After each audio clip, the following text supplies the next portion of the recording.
আসসালামু আলাইকুম। আপনারা কেমন আছেন? আশা করি আল্লাহর রহমতে ভালো আছেন।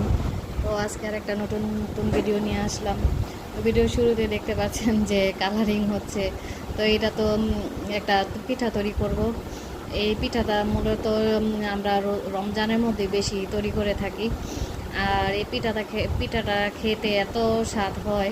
পিঠাটার নাম হলো পাপড় পিঠা, কেউ বলে চিপস পিঠা, কিংবা যে যে নামে, যে অঞ্চলে যে যে নামে ডাকে। তো আমরা এটা পাপড় পিঠা কিংবা চিপস পিঠাই বলে থাকি, কিংবা পাতা পিঠা বলে থাকি। তো এখানে আমরা নিয়েছি ময়দা।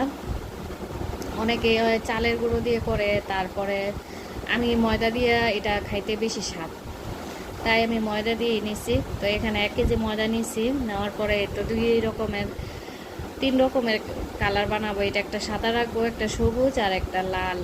তো এই যে দেখলেন, তো রঙটা মিশিয়ে দিলাম। এই তো ঝটপট এগুলি হয়ে, মানে এটা বেশি সময় লাগে না, মানে দিতে যতটুকু দেরি অতটুকুই। এটা এই যে দুইটার মধ্যে একসাথে বসিয়ে দিছি যাতে তাড়াতাড়ি হয়। তো রোজার মধ্যে তো এত কিছু একটু ভালো লাগে না যতটুকু। আর আজকে রোদটা খুব সুন্দর উঠছে, তো রোদের লোভটাও সামলাতে পারলাম না, তাই এই পিঠাগুলি বানাতে শুরু করলাম।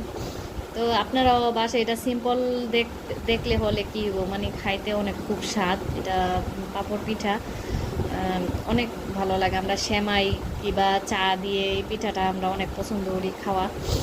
আমরা বাঙালিরা তো বোঝেনে, ভাজা পোড়া খুব পছন্দ আমাদের। তো এই যে দেখেন, সরাসরি তো বানায়া সাদাগুলি, সবুজ লালগুলি বানানো শেষ। এখন সাদাগুলি বানাইতেছি।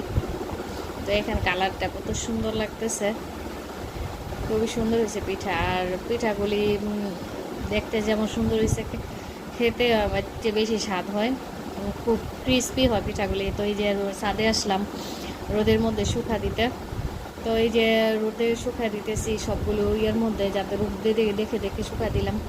আমার পিঠাগুলো কেমন লাগলো আর আমার ভিডিওগুলি কেমন লাগে, আপনারা আমার একটু সাপোর্ট করবেন, একটা সাবস্ক্রাইব করবেন, লাইক কমেন্ট করবেন, আর ভিডিওটা পুরো দেখবেন। তো কেমন হলো? আল্লাহ হাফেজ, ভালো থাকবেন।